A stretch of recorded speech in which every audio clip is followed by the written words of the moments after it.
Le GE-CIRAC a décidé de s'impliquer dans le secteur médico-social il y a un peu plus d'un an, lors de l'Assemblée générale 2021. Et début 2022, l'État a lancé un appel d'offres, on appelle ça un appel à manifestation d'intérêt, pour améliorer la qualité de l'emploi par les groupements d'employeurs. Et donc nous, on a profité de cet appel d'offres pour dire, nous, on veut développer la création d'emplois et la mise à disposition dans le secteur médico-social. Donc c'est finalement un appel du pied de l'État que nous avons gagné, qui nous permet finalement de nous lancer dans ce projet Medinov. Alors dans la réponse que nous avons apportée, nous avons voulu absolument travailler dans une logique partenariale. C'est la raison pour laquelle on a décidé d'intervenir sur deux territoires, deux grandes régions, la Bourgogne-Franche-Comté avec l'agglomération de Dijon. On a trouvé là un partenaire qui est l'URIOPS Bourgogne-Franche-Comté.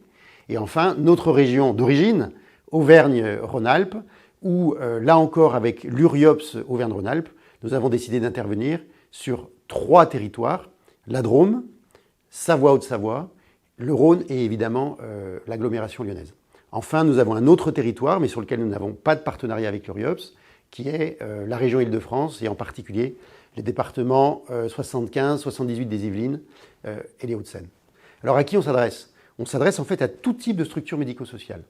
En priorité, les établissements associatifs à but non lucratif, qui sont très largement majoritaires, mais aussi tout type de structure qui peut être de droit privé dans ce secteur. L'important, c'est secteur médico-social, secteur du handicap.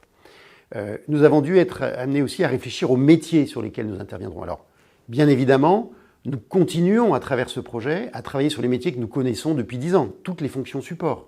Tout ce qui est assistanat lié aux finances, à la communication, au développement.